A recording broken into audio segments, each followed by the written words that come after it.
सुन के धक्का लगा आंटी। क्या बोल रहे हैं डॉक्टर? पता नहीं बेटा, डॉक्टर कह रहे हैं कोई नर्व अफेक्ट हुआ है। ट्रीटमेंट पे रिस्पॉन्ड तो कर रहा है संजीव, लेकिन अभी तक उसे होश नहीं आया। बोल रहे हैं कि ब्रेन में कहीं कुछ गड़बड़ हुई है।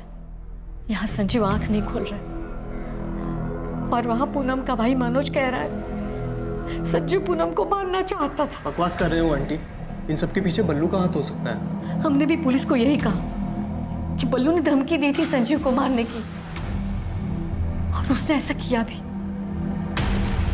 लेकिन पुलिस को बल्लू मिल ही नहीं रहा है। दिल्ली के अलग अलग हिस्सों में चेन स्नैचिंग, घरों में डकैती, सेंधमारी जैसी वारदातें अपनी चरम पर हैं। पुलिस के पास अभी तक इन सवालों का कोई जवाब नहीं है कि ये किसी एक ही गुट का काम है या फिर इन सभी वारदातों को अलग अलग गिरोह अंजाम दे रहे हैं। इन वारदातों में शामिल असामाजिक तत्वों का मुकाबला करने में पुलिस को खासी दिक्कतों का सामना करना पड़ रहा है और दोबारा से दिल्ली की एक कॉलोनी से ऐसी ही वारदात की खबर सामने आई है। बताया जा रहा है कि इस बार लूट के साथ गोलियां भी चलाई गई है।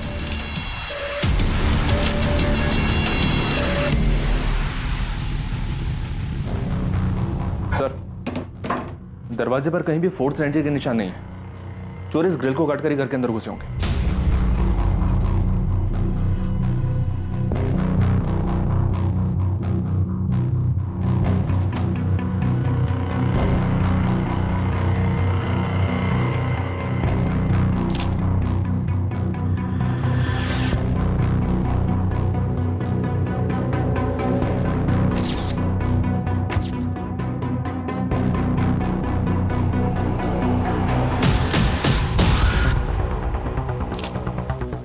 अंकुर, बुलेट शेल्स मिल गई?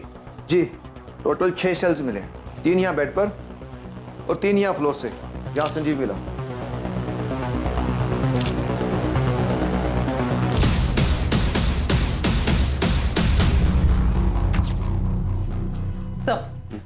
दूसरे कमरे में सब कुछ सही सलामत है, किसी सामान को हाथ तक नहीं लगाया गया है। क्योंकि वहां जाने की जरूरत ही नहीं पड़ी होगी। अटैकर्स को पहले से इस बारे में पता था कि लॉकर इस कमरे में। सर, पूनम को डॉक्टर ने डेड डिक्लेयर कर दिया। और उसका हस्बैंड संजीव चोपड़ा क्रिटिकल है सर।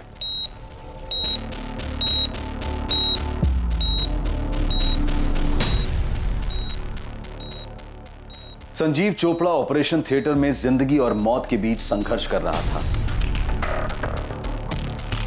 संजीव चोपड़ा की पत्नी पूनम चोपड़ा को हॉस्पिटल पहुंचते ही मृत घोषित कर दिया गया था। दिल्ली में इस डकैती और शूटआउट को एक रात पहले अंजाम दिया गया था।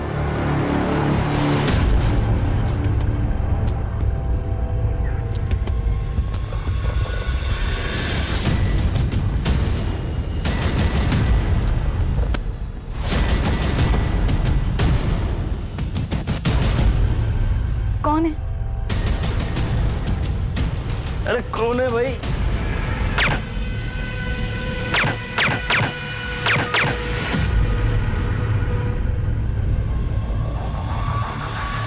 कॉलोनी में किसी ने एक भी गोली चलने की आवाज नहीं सुनी और ना ही किसी ने किसी के चीखने चिल्लाने की आवाज सुनी। चोपड़ा हाउस में इस अनहोनी घटना होने का अंदेशा सबसे पहले अखबार बांटने वाले जुनेद अंसारी को हुआ। उसी ने वहां पड़ोसियों को इस बारे में बताया। हेलो कंट्रोल रूम, मैं क्राइम सीन से कांस्टेबल अरविंद गुप्ता बोल रहा हूँ। यहाँ घर में डकैती हुई है और 2 लोगों पर गोली चलाई गई है। महिला का नाम पूनम चोपड़ा है, उसकी सांसें नहीं चल रही है, लेकिन उसका हस्बैंड संजीव चोपड़ा अभी जिंदा है। दोनों को हॉस्पिटल में शिफ्ट करवा रहे हैं। आप लोग पुलिस स्टेशन से संपर्क करिए। चोपड़ा हाउस में हुई डकैती और हत्या की वारदात कभी भी दोहरी हत्या का रूप ले सकती थी। पूनम चोपड़ा मर चुकी थी और उसका पति संजीव चोपड़ा जिंदगी और मौत के बीच झूल रहा था। इस केस में अपराधियों तक पहुंचना पुलिस के लिए बहुत ही मुश्किलों भरा साबित होने वाला था और जल्द ही पुलिस इस केस का दबाव महसूस करने वाली थी। क्या यह मामला पुलिस को उस गिरोह तक पहुंचाने में मदद करेगा जो पूरे शहर में हो रहे अपराधों को अंजाम दे रहे थे? साइन करना इम्पॉसिबल, कंडीशन क्रिटिकल है। सरवाइव कर पाएगा? कोशिश कर रहे हैं, चांसेस तो है, लेकिन गोली का घाव बहुत गहरा है। 3 गोलियां लगी हैं, एक गर्दन के पास, दूसरी हार्ट के नजदीक और तीसरी सीधा हार्ट। स्पॉट पे डेथ हो गई। कोई सेक्सुअल असॉल्ट? नहीं। रॉबरीज भी सरदर्द बन गई हमारे लिए। सर, संजीव एक रियल एस्टेट कंसल्टेंट है। साकेत के सुदर्शन बिजनेस सेंटर में उसका ऑफिस है।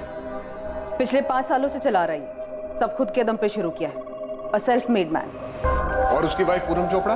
सर उसका ब्यूटी पार्लर है नीलम एनक्लेव में। पिछले 3 सालों से ये सैलून चला रही है, ठीक ठाक ही चल रहा है। 2 ब्रांचेस और हैं। सर ये संजीव के पेरेंट्स हैं।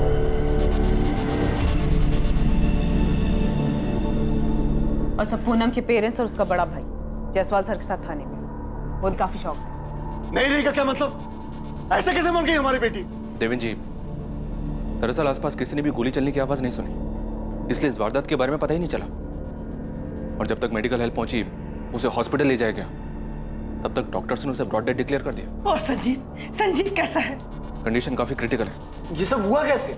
अभी हमें सिर्फ इतना पता चला है कि उस घर में डकैती हुई है, लॉकर्स खाली मिले हैं। उन दोनों ने रोकने की कोशिश की होगी। रॉबर्ट्स ने टोटल 6 गोलियां चलाई, 3 संजीव पे और 3 पूनम पे। पूरे दिल्ली में दहशत का माहौल है। दिन दहाड़े रास्ते पे चेन स्नैचिंग हो रही है, घर के अंदर बैठे तो रॉबरी हो रही है, मारा जा रहा है लोगों को। इसके लिए आप सब लोग जिम्मेदार हैं। मैं छोड़ूंगा नहीं किसी को, छोड़ूंगा नहीं किसी को। गहनों का काफी शौक था पूनम को, सब लॉकर में रखे होंगे। ज्वेलरी का कोई अंदाजा बता सकती हैं आप? कोई फैमिली एल्बम या किसी फंक्शन का फोटोग्राफ जिसमें पूनम ने वो ज्वेलरी पहनी हो? संजीव का घर देखना पड़ेगा। संजीव ने घर के बाहर सीसीटीवी कैमरास लगाए थे, उनसे कुछ नहीं मिला आपको?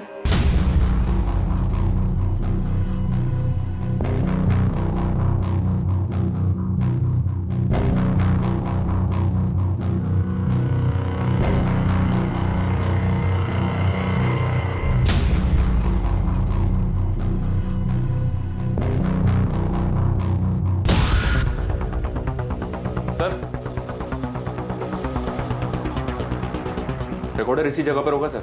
रॉबर्ट सीसीटीवी रिकॉर्डर भी साथ ले गए? देखा हमने 3 सीसीटीवी कैमरास लगे हैं। रॉबर्ट्स किचन की ग्रिल तोड़कर घर में घुसे, वहां भी सीसीटीवी कैमरा था, लेकिन उसके वायर्स काट दिए गए। वो अपने साथ सीसीटीवी रिकॉर्डर भी ले गए। देखिए हम सेम मोडस ऑपरेंडी वाली रॉबरीज का पता कर रहे हैं। शायद आप लोगों के बेटे के घर में उन्हीं में से कोई घुसा। हनीराम जी, शायद आप कुछ जानते हैं। आपको कुछ बताना है? कुछ जानते हैं आप? जी मैं जानता हूं ये किसने किया। किसने? तुम कुछ जानते हो मनोज? सर मुझे पहले ही आप लोगों के पास आ जाना चाहिए था। मतलब ये प्लेन रॉबरी मर्डर नहीं है? तुम जानते हो कि ये किसने किया है? जानता हूँ सर। किसने किया है? सर ये बल्लू ने किया है। कौन बल्लू? सर बलराम जलोटा, मेरी छोटी बहन उषा का बेटा है। क्रिमिनल है सर, वो पहले भी संजीव को धमका चुका है। 15 लाख रुपए? किस बात के बल्लू?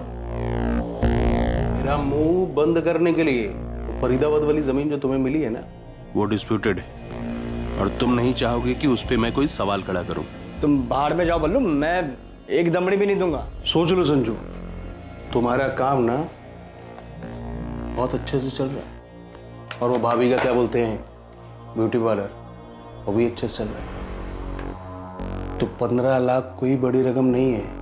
और हाँ, कह के जा रहा हूं और लेके भी जाऊंगा। और हाँ, नहीं मिला ना, ना उससे देखा है ना उससे बात की। मैं क्या करूं? वो बार बार संजीव को धमकी दे रहा है। भैया इसके पहले वो कुछ और करे, आप मेरी बात मानिए, आप पुलिस के पास जाइए। बल्लू मेरा बेटा ही नहीं है, मैं नहीं मानती हूँ उसे अपना बेटा। अपने घर का लड़का अपने ही घर में ऐसा डका डाल रहा है। थाने चल, अब कंप्लेंट करने के अलावा और कोई चारा नहीं है। नहीं पापा, उसने धमकी दे रखी है। अगर हम पुलिस को बताएंगे तो मुझे या फिर आपको मार डालेंगे। आप तो जानते हो बल्लू कैसा है। तो क्या करेगा तू? उसे देगा 15 लाख रुपए। तू अभी के अभी मेरे साथ पुलिस स्टेशन चल। चल सर, 3 हफ्ता पहले हमने इस बलराम के नाम पर मयूरपुरी पुलिस स्टेशन में शिकायत भी दर्ज की थी। बलराम उर्फ बल्लू की सारी डिटेल्स और अपनी बहन का एड्रेस भी दीजिए हमें। संजीव चोपड़ा? मतलब तुम ये कह रहे हो कि तुम्हारे जीजा ने तुम्हारी बहन का मर्डर किया? इसके पीछे वही है सर। सर पूनम को डर था कि संजीव उसे मारने की प्लानिंग कर रहा है। क्या कह रही हो पूनम?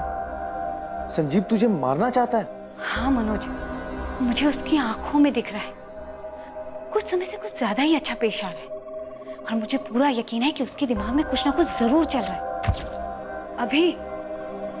अभी तो बहुत सारी अपॉइंटमेंट्स है संजीव, पॉसिबल नहीं हो पाएगा। पूनम, अपॉइंटमेंट्स तो रोज ही रहेंगे यार। एक काम करते हैं, आज पिक्चर चलते हैं। और डिनर भी बाहर ही करेंगे। अब आज तो पॉसिबल नहीं हो पाएगा। मैं खुद नहीं जाता, मैं आता हूँ 15 मिनट में, तुम तैयार रहना बस। समझा करो डार्लिंग यार, आज मूड है यार। मनोज, मुझे लग रहा है कि संजीव कुछ तो प्लान कर रहा है, मारना चाहता है वो मुझे। अब आई एम डैम श्योर कि बाहर उसका कोई अफेयर चल रहा है। देखो मनोज, तुम संजीव का नाम ले रहे हो इसलिए मैं तुम्हें दोबारा बोल रहा हूँ। संजीव की कंडीशन काफी क्रिटिकल है, 50% ही चांसेस हैं कि वो सर्वाइव कर जाए। सर ये बात आपने मुझे पहले भी बताई, लेकिन मैं जो कह रहा हूँ ये बात मुझे पूनम ने बताई है सर। ये रॉबरी नहीं हो सकती, सीसीटीवी रिकॉर्डर गायब है, संजीव का काम है सर। ये पूनम को मारना चाहता था वो। सर मैंने तो पूनम से कहा था कि चल के पुलिस में कंप्लेंट कर दे। तो फिर तुमने कंप्लेंट क्यों नहीं की? सर मुझे वक्त ही नहीं मिला। अभी 1 हफ्ते पहले हमारी बात हुई दशहरे पर, हम मिलकर बैठकर बात करने वाले थे इस बारे में, लेकिन उससे पहले ही ये सब। तुम्हारे पेरेंट्स इस बात को जानते हैं? सर मुझे नहीं लगता, क्योंकि मैंने नहीं बताई ये बात। और अब ये सब देखकर लग रहा है कि पूनम ने भी माँ बाबा से ये सब बात नहीं कही होगी। क्या ये रॉबरी के दौरान हुई हत्या नहीं थी, जैसा कि दिल्ली में अनियंत्रित रूप से हो रहा था? संजीव की तरफ से उसके पिता का यह कहना था कि इस घटना का जिम्मेदार संजीव का कजन, उसकी बुआ का लड़का बलराम जलोटा उर्फ बल्लू था, जिसका पहले से ही क्रिमिनल बैकग्राउंड था। वहीं दूसरी तरफ पूनम के भाई मनोज का कहना था कि संजीव ने ही पूनम को मरवाया है।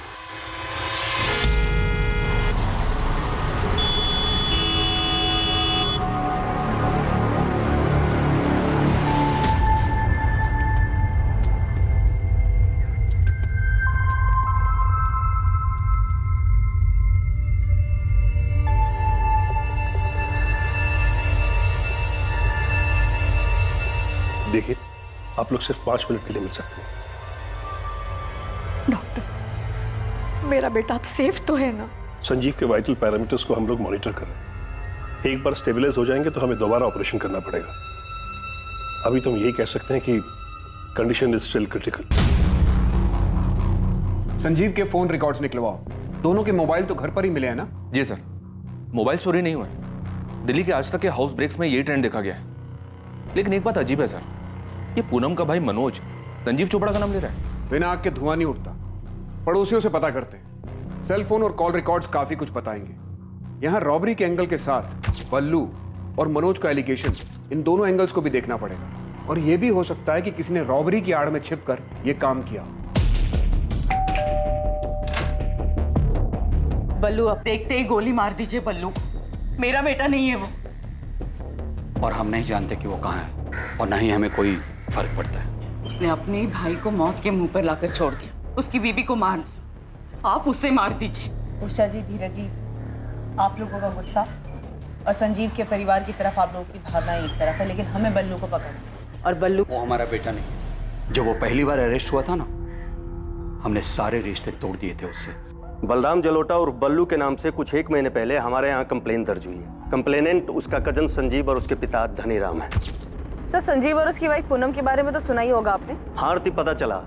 पर बल्लू गाजियाबाद में एक मर्डर चार्जेज में अंडर ट्रायल था। इसी साल मार्च में उसकी बेल हुई थी। संजीव के कंप्लेन पर हमने इन्वेस्टिगेशन शुरू की। जिस नंबर से बल्लू से धमकियां देता था वो स्विच ऑफ आ रहा था और उसका एड्रेस भी फर्जी निकला। हम यहीं तक पता कर पाए। फिर भी बल्लू का लेखा जोखा ले देकर गाजियाबाद के सेंट्रल जेल तक ही गया, पर उसका कोई पता ठिकाना नहीं। इस तरह का कांड करके वो कहाँ भागा होगा, ये तो अब जाके पता लगाना पड़ेगा। सर, आपको जितनी डिटेल्स मिली है हमें भेज दीजिए। श्योर। संजीव जी और पूनम के बीच अनबन, ये कैसा सवाल है? उनके घर में चोरी हुई है और इसका और उसका क्या कर... दीदी जी, आप उनके पड़ोसी हैं, आप उन दोनों को अच्छे से जानती होंगी। उनकी शादी को 5 साल हो गए। मैं बस ऐसे ही पूछ रहा हूँ उनके बारे में, उनके आपसी रिश्ते के बारे में। क्या कोई अनबन थी दोनों के बीच? जहाँ तक मैं जानती हूँ, संजीव और पूनम एक दूसरे के साथ काफी खुश थे। यहाँ तक उनकी शादी को 5 साल हो गए थे, पर उनका कोई बच्चा नहीं था। तो एक बार मैंने खुद ही सामने से उनसे पूछ लिया। You know what, प्रीति, मैं और संजीव हम दोनों ही बहुत एम्बिशियस हैं। मैं पूरे शहर में अपने ब्यूटी पार्लर की एक चेन शुरू करना चाहती हूँ, और मेरी इस एम्बिशन को पूरा करने के लिए संजीव हर वक्त मेरे साथ खड़ा है। पूनम, ऐसा तुम मानती हो, पर ज्यादा देर होगी ना तो... देर वेर से पड़ोसियों और फैमिलीज को लगती है प्रीति, मेरे और संजीव के लिए तो बिल्कुल भी नहीं। इनफैक्ट पिछले महीने ही मेरी ब्यूटी पार्लर की 3rd ब्रांच ओपन हुई, और ऐसे 3 ब्रांचेस मुझे और चाहिए दिल्ली में, और बाहर भी। रही बच्चे की बात तो यार सब बाद में देखा जाए। पूनम और संजीव की लव मैरिज थी, और सच कहूँ तो मैंने दोनों के बीच कभी अनबन नहीं देखी और कभी उन्हें झगड़ते हुए भी नहीं देखा। दोनों मॉडर्न कपल थे, एम्बिशियस। देख नदी, ये है बलराम जलोटा और बल्लू। आपने बताया था मैडम, इसने गाजियाबाद में 2 मर्डर किए थे। हाँ, केस अंडर ट्रायल है। ये बल्लू संजीव की बुआ का लड़का है। नदीम, तू काम पे लग जा, इस बल्लू को ढूंढ के निकाल। बुलेट एक ही टाइप की है, लेकिन दोनों अलग अलग गन से चली है। तुम बोल रहे हो कि 2 गन्स यूज हुई है, पर दोनों गन्स एक ही मेक की है। बिल्कुल सही राठौर, एक जैसी 2 गन। तो हम ये मान सकते हैं कि हमलावर 2 लोग रहे हों।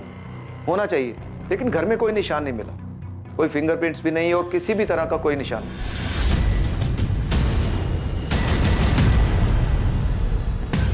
हमलावरों ने ग्लव्स पहने होंगे, इसलिए ना घर पे कुछ निशान मिला, ना उस किचन ग्रिल पे कुछ मिला जहां से वो लोग अंदर घर में घुसे। .25 कोलेट गन यूज हुई। काफी कॉमन गन है। हाँ, कई सारी गैंग्स इसे यूज करती हैं और ग्रे मार्केट में भी बिना लाइसेंस के बड़े आसानी से मिल जाती है।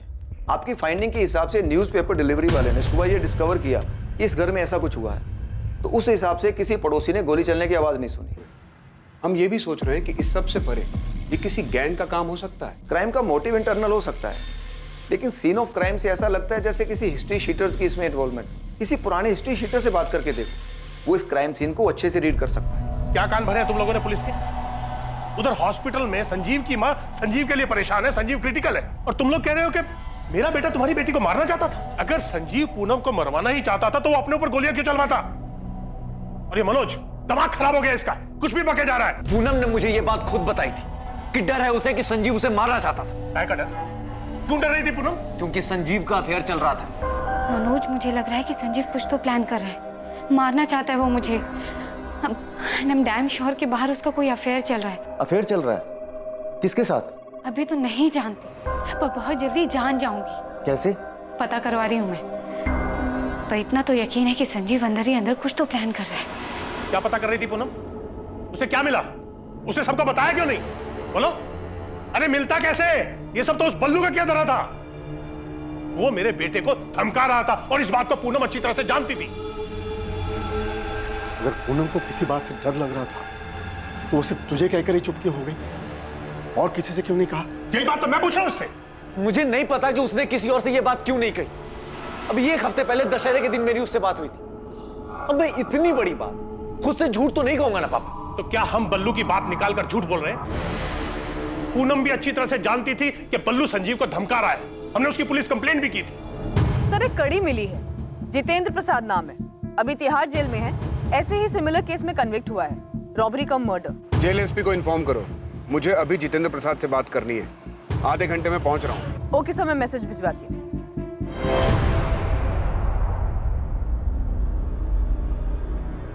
फोटो मत दिखाइए साहब, मैं जानता हूँ ये क्या है। तो फिर बता जीतू, तेरा गैंग भी 6 महीने पहले तक यही करता था। मैं अभी का बता सकता हूँ साहब, ये जो इतनी सारी चोरियां हो रही हैं ना, इन सब के पीछे 2 कौड़ी के गैंग हैं। चाकू और कट्टे से ज्यादा औकात नहीं है इनकी। और आप कह रहे हैं कि यहाँ .25 कोलेट का इस्तेमाल हुआ है। बड़ा शातिर है तू। आगे बता, कौन सा गैंग होगा? ये पूरा क्राइम सीन मुझे नहीं लगता ये किसी गैंग का काम है। और जैसा आप बता रहे हैं, आसपास में किसी ने चीखने की आवाज नहीं सुनी, और हद तो तब हो गई जब किसी ने गन शॉट की आवाज नहीं सुनी। हाँ, नहीं सुनी। गन पर साइलेंसर होगा। आप ही सोचिए साहब, ऐसा कौन सा रॉबरी करने वाला गैंग है जो गन में साइलेंसर लगाकर ढाका डालने जाता है और अंदर घुसते ही सीधा गोलियां चलाना शुरू कर देता है। ये किसी चोरी चकारी करने वाले गैंग का काम है ही नहीं। ये जो भी है पक्का जान से मारने आया था। और जैसा आप बता रहे हैं ना, वो एक बंदा बच गया, वो गलती से बच गया होगा या वो चेक करने में उनसे गलती हुई होगी। सही मायने में तो ये रॉबरी एक बहाना है, वो लोग इन दोनों को जान से मारने आए थे। बल्लू नाम सुना है? बल्लू? बलराम का लोटा? हाँ। कहाँ मिलेगा? पिछले 6 महीने से अंदर साहब। ताज़ा अपडेट तो पता नहीं है, लेकिन हाँ शायद गाजियाबाद जेल में बंद है वो। वहाँ से तो बेल पे निकला था।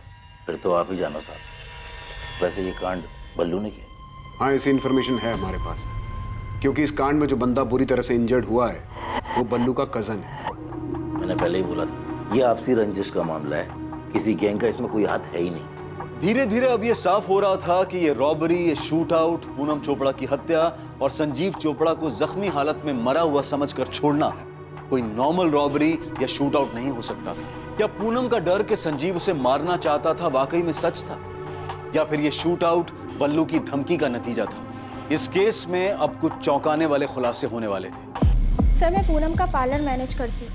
वो मुझसे कभी भी अपनी पर्सनल लाइफ डिस्कस नहीं करती थी। कुछ तो सुना होगा तुमने। अच्छा, कभी कुछ सेंस किया तुमने कि वो अपने पति से किसी बात को लेकर डर रही है? मैं कैसे सेंस करती? मुझे फ़ोन पर पूनम की बातें सुनने का कोई शौक नहीं था। हाँ, इतना समझती हूँ कि पूनम ने पार्लर में काफ़ी पैसा इन्वेस्ट किया था और वो नई ब्रांचेस भी खोल रही थी। मैं आपको इतना बता सकती हूँ कि वो अपना पार्लर बिजनेस में फ्यूचर पता करने के लिए कुछ लोगों से मिल रही थी, उनसे बातें कर रही थी। किससे बात करती थी वो? एक टैरो कार्ड रीडर है, पूनम हमेशा उसके पास जाती थी। Tarot card reader? हाँ, वो कार्ड देखकर किस्मत के बारे में बताते हैं ना, ऐसा ही कुछ।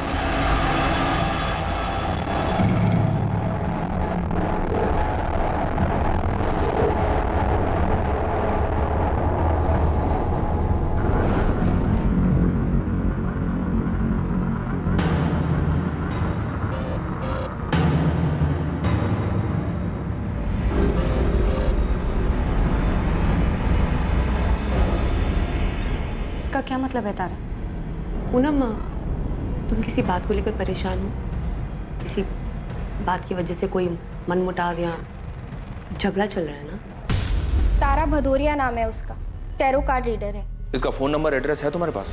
पूनम के फोन रिकॉर्ड में भी दिख रहा है। उसकी रेगुलरली बात होती रही है तारा भदौरिया से। तो उसका एड्रेस और फोन नंबर मुझे भी मिला है। फोन नहीं कर रहा हूँ, सीधा फेस टू फेस जाके बात करता हूँ। संजीव के फोन रिकॉर्ड्स में कुछ खास? कुछ सस्पिशियस नहीं मिला सर।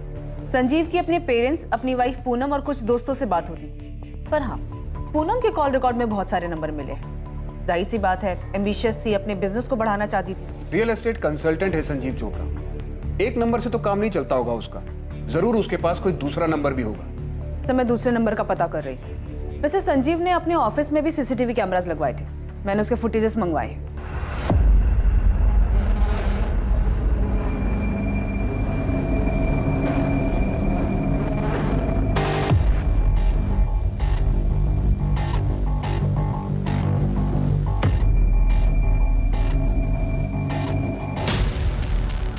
बेल से बाहर आने के बाद ये बल्लू संजीव के ऑफिस में कई बार गया है। ये बल्लू का नंबर जो फिलहाल स्विच ऑफ आ रहा है, वो फर्जी नाम और फर्जी एड्रेस पे लिया गया है। यहाँ मुझे बल्लू वाला एंगल काफी स्ट्रांग लग रहा है। 2 मर्डर केस की हिस्ट्री है, रंगदारी मांग रहा था, धमकी दी थी। तो मैं मनोज को क्या सूझी संजीव का नाम लेने की? कहीं वो खुद का पर्सनल एंगल लगाकर कोई कहानी तो नहीं सुना रहा है? क्या पूनम ने सच में मनोज से संजीव के अफेयर के बारे में कुछ कहा होगा? बेटा, पूनम ने क्या सच में तुझसे कहा था कि संजीव उसे मारना चाहता है?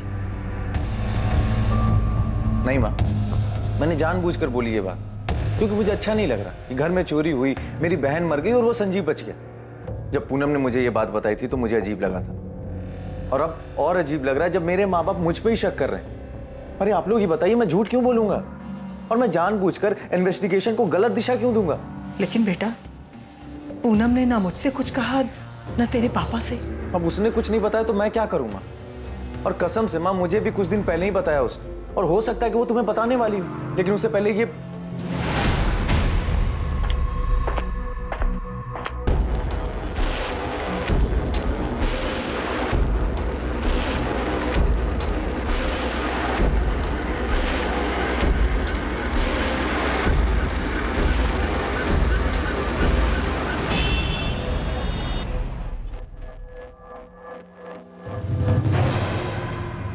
अरे मैडम, आपने फोन किया तो आप बताइए ना, आप कौन बोल रहे हो? मैं असिस्टेंट सब इंस्पेक्टर आरती त्रिवेदी बोल रही हूँ, रसिक विहार पुलिस स्टेशन से। मैं गिरीश रावत बोल रहा हूँ। पूनम चोपड़ा को तो जानते ही होंगे आप? हाँ जी, बिल्कुल जानता हूँ। उनका मर्डर हुआ है, उनके हस्बैंड की कंडीशन क्रिटिकल है। Very sad. अभी 3 दिन पहले पढ़ा अखबार में मैंने। 3 दिन पहले से भी जानते होंगे। 14 अक्टूबर को पूनम चोपड़ा के घर में अटैक हुआ था। उसके पहले से ही पूनम चोपड़ा के फोन रिकॉर्ड में आपसे बातचीत होती दिख रही है। हाँ जी, मैंने कब मना किया? बातचीत हुई थी, मेरी होती रहती थी। इनफैक्ट सितंबर के आखिरी वीक में उनसे मिलने गया था मैं, अपना बैलेंस पेमेंट लेने के लिए, 45,000 रुपये कैश। कौन है आप? मैं गिरीश रावत, प्राइवेट डिटेक्टिव। शादी की कोई इंक्वायरी हो, डिवोर्स का कोई मैटर हो, अफेयर का चक्कर पता लगाना हो, पति पत्नी के बीच में कोई डाउट हो, ये सारी इंफॉर्मेशन इन्वेस्टिगेशन फुल सीक्रेसी के साथ, यानी गोपनीय तरीके से करता हूँ। आप दिल्ली नगरी न्यूज़पेपर के 4थे पेज के दाहिनी साइड की चौकड़ी में देखिए, वहाँ मेरा ऐड रोज आता है, गिरीश रावत प्राइवेट डिटेक्टिव। पूनम चोपड़ा के लिए इन्वेस्टिगेशन कर रहे थे आप? उसके पति का अफेयर था? हाँ जी, बिल्कुल था। सुन के धक्का लगा आंटी। क्या बोल रहे हैं डॉक्टर? पता नहीं बेटा, डॉक्टर कह रहे हैं कोई नर्व अफेक्ट हुआ है। ट्रीटमेंट पे रिस्पॉन्ड तो कर रहा है संजीव, लेकिन अभी तक उसे होश नहीं आया। बोल रहे हैं कि ब्रेन में कहीं कुछ गड़बड़ हुई है। यहाँ संजीव आंख नहीं खोल रहा है, और वहां पूनम का भाई मनोज कह रहा है संजीव पूनम को मारना चाहता था। बकवास कर रहे हो आंटी, इन सबके पीछे बल्लू का हाथ हो सकता है। हमने भी पुलिस को यही कहा कि बल्लू ने धमकी दी थी संजीव को मारने की, और उसने ऐसा किया भी, लेकिन पुलिस को बल्लू मिल ही नहीं रहा है। ये 100% बल्लू का ही काम है राठौर, कर सकता है। 1 साल पहले हमने उसे अरेस्ट किया था मर्डर चार्जेस में, तब उसके पास से ये .25 कोलेट गन रिकवर हुई। हमारे केस में ये मर्डर भी सूट कर रही है आपके हाथ में बल्लू भैया, शूट करने के लिए एकदम मक्खन है ये। .25 बुलेट। दो लोग को मारना है उस्मान, ट्रायल करके देख लो। जिस डबल मर्डर केस में बल्लू को बेल मिली, उसमें यही गन यूज हुई थी। हाँ, यही गन रिकवर हुई थी बल्लू के पास से। तुम्हारे यहाँ जो कांड हुआ उसमें बल्लू ही शामिल है। उसने संजीव से कुछ पैसे वैसे मांगे थे, संजीव ने नहीं दिए होंगे। गलती हमारी तरफ से भी हुई है। बल्लू को बेल मिलने के बाद से हर हफ्ते उसकी हाजिरी लगवानी, पर सितंबर के दूसरे हफ्ते के बाद से वो आया ही नहीं। और कैसे कट रही तेरी जिंदगी बल्लू? बस कट रही प्रदीप जी। कुछ सीधा चालू किया या फिर वही उल्टा काम? उल्टा पुल्टा सारे काम एकदम बंद। अभी आजकल वो भाई के साथ वो क्या बोलते हैं, जमीन खरीदने बेचे का प्रॉपर्टी डीलिंग ना, उसके काम में हाथ पैर मार रहा हूँ। उधर भी तू रंगदारी झाड़ रहा होगा। 14 सितंबर को बल्लू आखिरी बार आया था, फिर कांस्टेबल प्रदीप भारती छुट्टी पर गए। बाकी यहाँ पर किसी को ध्यान नहीं आया बल्लू का। और वहाँ मयूरपुरी थाने में संजीव और उसके फादर ने बल्लू की कंप्लेन कर दी थी, और वहाँ के पीआई गाजियाबाद जेल में इंक्वायरी करे। बात यहाँ तक आई नहीं, और जब मैंने कांस्टेबल भारती से पूछा तो उसने यही कहा कि उसे पहले से ही शक था कि बल्लू किसी एक्सटॉर्शन के जुगाड़ में ही लगा हुआ है। शरद, मुझे उस गन सेलर उस्मान शेख की डिटेल्स चाहिए। अभी तो हमारे हाथ में नहीं है, लेकिन उस्मान शेख के लिए 1 साल से मेनहंट जारी है। कोई साथी भी था क्या बल्लू का? नहीं, जहाँ तक हमें पता है बल्लू अकेला ही काम करता था। यहाँ तो 2 लोगों के होने के चांसेस हैं। अगर इसमें बल्लू था तो उसके साथ कोई और भी था, क्योंकि गोलियां 2 लोगों ने चलाई हैं। मैं पता करता हूँ, देखते हैं उसके साथ कोई साथी था या नहीं, लेकिन फिलहाल हमें उस्मान शेख को ढूंढना होगा। बल्लू की पुरानी गन तो हमारे पास है, बल्लू दूसरी गन के लिए 100% उस्मान के पास ही गया होगा।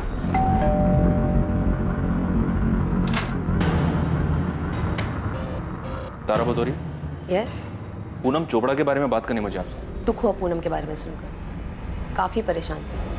किस बात से? अपने हस्बैंड संजीव चोपड़ा की वजह से?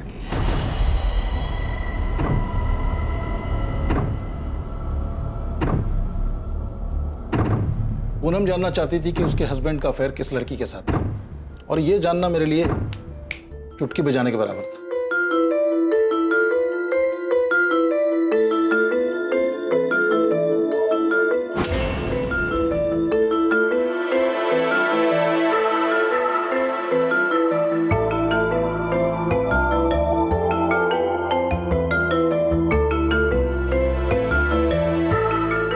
संजीव चोपड़ा और माहिरा तलवार अक्सर किस जगह मिलते थे, ये मैंने कुछ ही हफ्तों में पता लगा लिया। इस लड़की का नाम माहिरा तलवार है? हाँ जी, माहिरा तलवार, उम्र 27 साल। ये साकेत के एक सुपर स्टोर में सेल्स वुमेन का काम करती है। थर्सडे को माहिरा की छुट्टी होती है। इस दिन वो और आपके हस्बैंड दोनों गुरुग्राम के एक होटल में मिलते हैं। बाकी फ्राइडे टू वेडनेसडे कॉफी पे मिलते हैं रोज। ये सब कब से चल रहा है उन दोनों के बीच? देखिए, साथ में सिर्फ कॉफी ही नहीं पीते, फिजिकल रिलेशन भी है, और ये सब रातों रात नहीं होता। मेरे ख्याल से कम 1 साल से साथ में है। मतलब संजीव मुझे धोखा दे रहा है ना?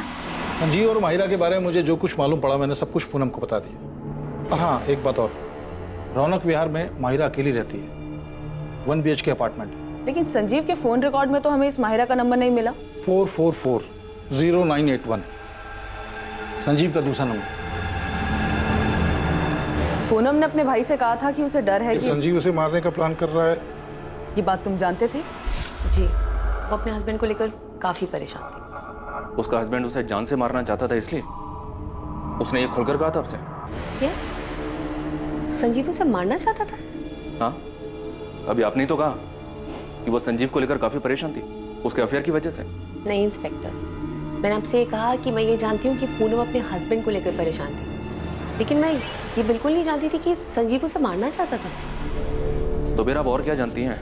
मैं ये तो नहीं जानता कि ये सब हुआ कैसे।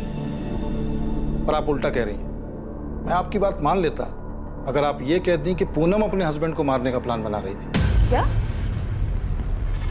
पूनम भी अपने हस्बैंड को मारने का प्लान बना रही थी? देखिए इंस्पेक्टर, मुझे कोई अंदाजा नहीं है कि संजीव पूनम को मारना चाहता था। मैं बस इतना जानती हूँ कि पूनम संजीव से बहुत परेशान थी और वो उसको सबक सिखाना चाहती थी। उसे जान से मारकर? ये मैं नहीं जानती। मैं बस ये जानती हूँ कि पूनम अपने हस्बैंड को तकलीफ पहुंचाना चाहती थी।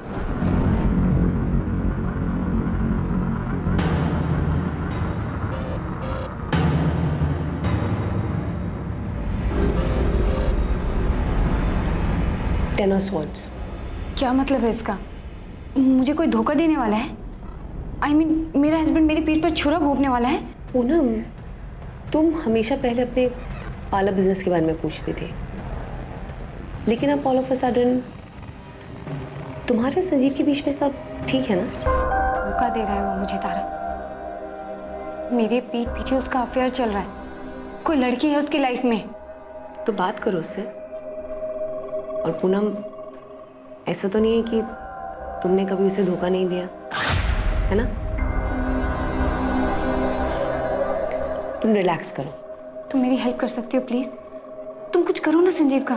क्या चाहती हो तुम? मैं चाहती हूँ तारा तुम उसे दर्द दो, उसे तकलीफ पहुंचाओ। किसी को दर्द देने से खुद भी दर्द ही हासिल होता है। तुम्हें चाहिए कि सबसे पहले तुम अपनी तकलीफ कम करो। वो अचानक ही मुझ पर मेहरबान हो गया है, बहुत केयर करने लगा है मेरी, वक्त बिताना चाहता है। अभी तो बहुत सारी अपॉइंटमेंट्स है संजीव, पॉसिबल नहीं हो पाएगा। पूनम, अपॉइंटमेंट्स तो रोज ही रहेंगे यार। एक काम करते हैं, आज पिक्चर चलते हैं और डिनर भी बाहर ही करेंगे। अब आज तो पॉसिबल नहीं हो पाएगा। मैं खुद नहीं जाता, मैं आता हूँ 15 मिनट में, तुम तैयार रहना बस। समझा करो डार्लिंग यार, आज मूड है यार। कुछ तो चल रहा है उसके दिमाग में तारा। अपने थॉट्स पर काबू रखो और मेरी बात मानो, संजीव से बात करो, ओके? पूनम मेरे पास पिछले 2 सालों से आ रही थी और पहले हमेशा वो अपने बिजनेस के बारे में बात करती थी, लेकिन फिर अचानक सब बदल गया। तो मतलब पूनम अपने हस्बैंड को मारना चाहती थी? इंस्पेक्टर, जैसा कि मैंने आपको बताया, मैं ये सब नहीं जानती। मैं एक टैरो कार्ड रीडर हूँ। ये लोगों को भड़काना या लोगों के बीच झगड़ा करवाना, ये मेरा काम नहीं है। मेरे क्लाइंट्स आते हैं, कार्ड्स पिक करते हैं और मैं अपनी नॉलेज से वो कार्ड्स उनके लिए रीड करती हूँ। हाँ, लेकिन मैं आपको इतना ज़रूर बता सकती हूँ कि पूनम अपने हस्बैंड को लेकर काफ़ी परेशान थी। अब इस बारे में उसने किसी से बात क्यों नहीं की, ये मैं नहीं जानती, या फिर की भी हो सकती है। I really can't say. हाँ, पूनम मारना चाहती थी अपने पति को, लेकिन ये जो हुआ है ये पूनम ने करवाया है, ये मुझे नहीं पता। पर पूनम ने तो यही कहा था ना कि वो अपने पति से छुटकारा पाना चाहती थी। नहीं नहीं नहीं नहीं, मुझसे ऐसा नहीं कहा।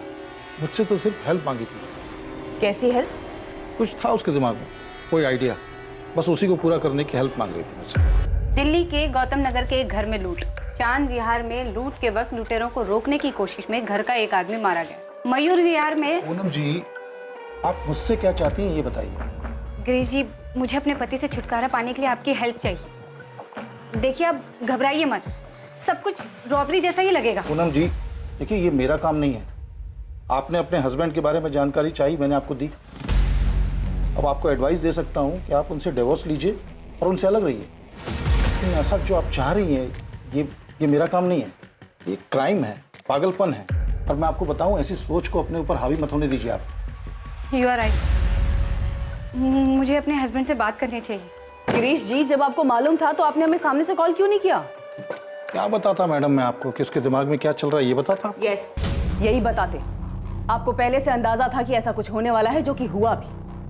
पहले हमें लगा कि रॉबर गैंग का काम है, बाद में ये पूनम के भाई ने बताया कि संजीव उसे मरवाना चाहता है, फिर ये बल्लू का नाम सामने आया। अब आपसे पता चल रहा है कि पूनम भी अपने हस्बैंड को मरवाना चाहती थी। मैडम, ये कोरा ख्याल था उसके मन का। वो अपने पति रॉबरी की आड़ में मर्डर का प्लान बना रही थी, जो कि ऑफकोर्स उल्टा पड़ गया। साला भाई ढिंडोरा पीटता है कि उसकी बहन को डर था कि उसका पति उसे मारने वाला है। यहाँ तो पूरा ही उल्टा है। खबरी नदीम का फोन है सर, हो सकता है हमलावरों के बारे में कुछ हाथ लगाओ। हाँ नदीम बोल, क्या खबर है? नाम लिखिए साहब, कमलेश रंजन और पंकज दास, ये दोनों शामिल है। क्या हिस्ट्री इनकी? एमपी की है साहब, और ये वैसे भी कोई नॉर्मल रॉबरी नहीं थी साहब। इन दोनों को हायर किया गया था पूनम चोपड़ा को मारने के लिए। पूनम चोपड़ा को मारने के लिए? नदीम, दोबारा कंफर्म कर, पूनम ने हायर किया होगा संजीव को मारने के लिए? नहीं साहब, इन दोनों को हायर किया था मनीष कालरा ने। अब ये मनीष कालरा कौन है इस कांड में? साहब बहुत बड़ी मछली है ये, बहुत पैसे वाला है, मनी लैंडर है, अय्याश एक नंबर का।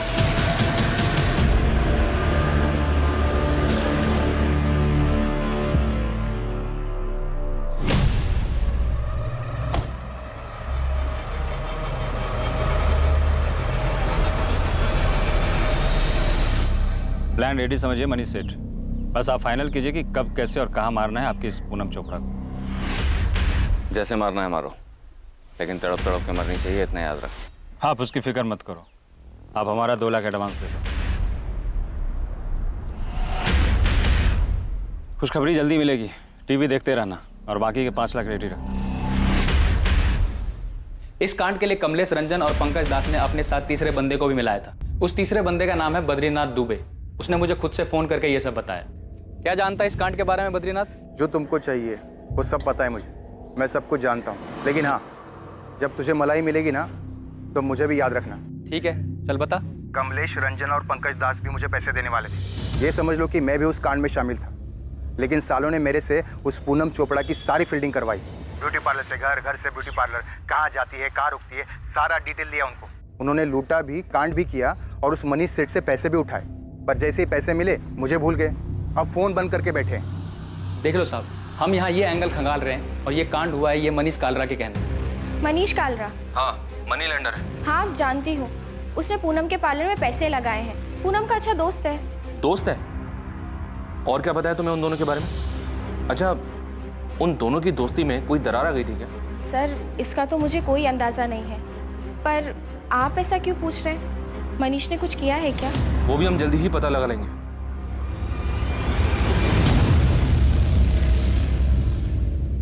सबसे पहले इस क्राइम का शहर में हो रही बाकी लूट और रॉबरी जैसा ही लगना, उसके बाद संजीव चोपड़ा पर शक, फिर पूनम के खुद मास्टरमाइंड होने की संभावना का सामने आना, जहां उसके ही इशारों पर कराए गए अपराध में वो खुद ही निशाना बन गई। और अब सामने आया मनीष कालरा का नाम, पूनम का दोस्त जो हमेशा के लिए उसे रास्ते से हटाना चाहता था। क्या इन दोनों एंगल्स में कोई सच्चाई थी?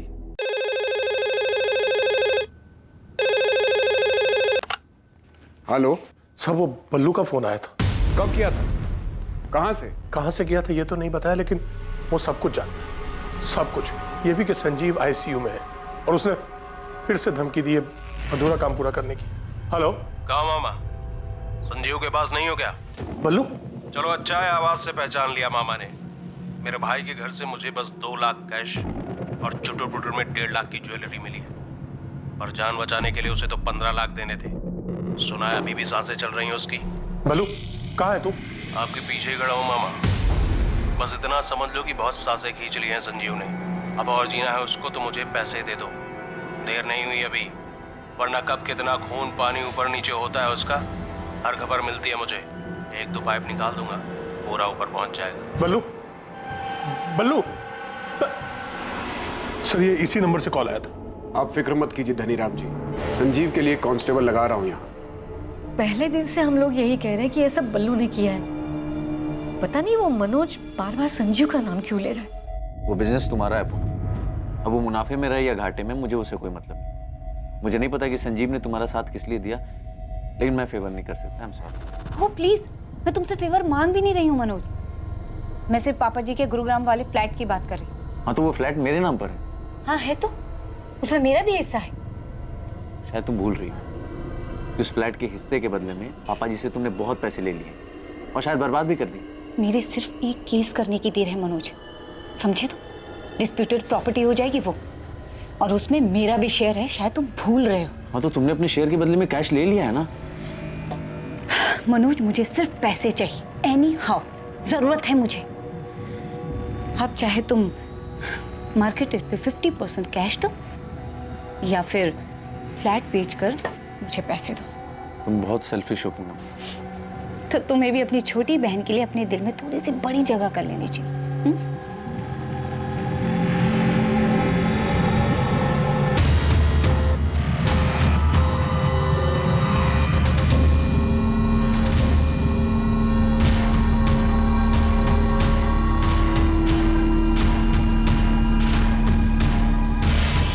कि उन्हें आने में टाइम लगेगा। वो जहाँ कहीं भी छुपा हुआ है ना, उसको बता देना। जल्दी नहीं लौटा तो पूरे परिवार के लिए मुश्किल खड़ी हो जाएगी। मेरे पति किसी को नहीं मरवा सकते, आप उन पर गलत इल्जाम लगा रहे हैं। तो बता देना उसको, यही बात थाने आकर बता दे हमें। समझ में आया?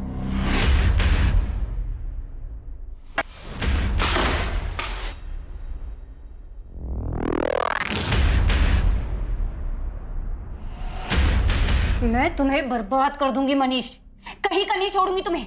तुम मुझे धमकी दे रही हो पूनम? मुझे ना सुनने की आदत नहीं है मनीष, कोई भी मुझे ना नहीं कह सकता, कोई भी नहीं। सर, संजीव के फादर को जिस नंबर से कॉल आया था वो नंबर फिलहाल स्विच ऑफ है। कल सुबह तक इस नंबर की डिटेल्स हमारे पास होंगी। और सर, ये डिटेक्टिव गिरीश, ये मुझे कुछ ठीक नहीं लग रहा है। इसके पीछे मैंने अपने कुछ आदमी लगा दिए। अब ये मत कहना कि इसमें उसका भी कोई रोल है। सर, क्या है क्या नहीं ये तो नहीं पता, पर हाँ, ये गिरीश जिस तरीके का काम करता है, हिस्ट्री शीटर तो उसके कांटेक्ट में होंगे ही। तो क्या गिरीश ने हमें सिर्फ सुनाने के लिए कहानी बनाई है? चांसेस हैं सर। मेरा सवाल पूरा होने से पहले गिरीश का जवाब सामने होता था। सर, उसे देख के लग रहा था कि वो तैयार बैठा है। सर, मुझे लगता है पूनम के लिए गिरीश ने किलर्स अरेंज किए होंगे। पर्दा उल्टा पड़ गया, पूनम मारी गई और किस्मत से संजीव बच गया। पूनम का भाई मनोज खोसला, क्या मिला उसके बारे में?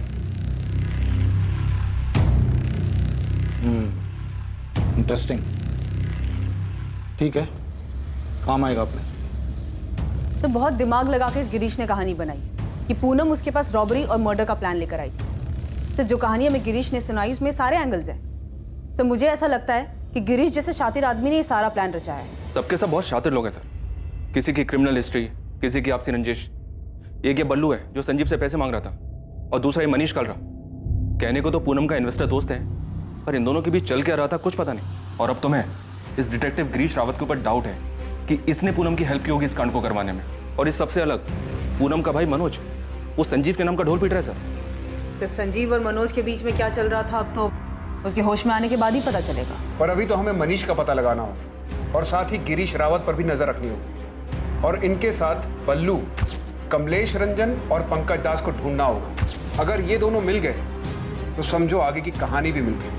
केस में मनीष कालरा मुख्य संदिग्ध था, लेकिन संदेह के घेरे में डिटेक्टिव गिरीश रावत भी था, जिसने शायद ऐसे भयानक षड्यंत्र को अंजाम देने में पूनम की मदद की थी। वो षड्यंत्र जो प्लान के मुताबिक अपने अंजाम तक नहीं पहुंचा। बलराम जलोटा और बल्लू और हमला करने वाले कमलेश रंजन और पंकज दास की तलाश शुरू हुई। पर क्या इस जुर्म की सच्चाई इन्हीं में से किसी के पास थी?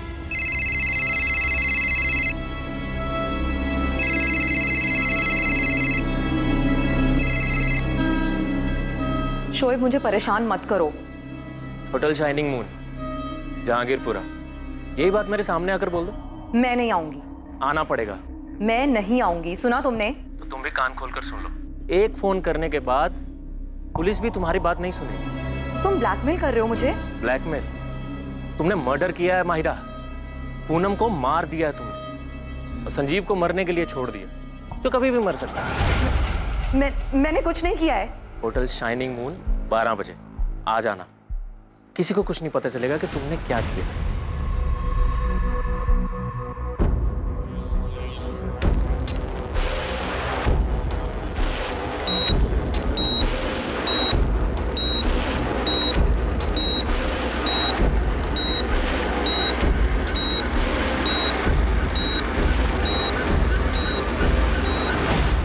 क्या किस्मत ने संजीव चोपड़ा को इसलिए बचा लिया था ताकि वो उस भयानक रात का सच बता सके?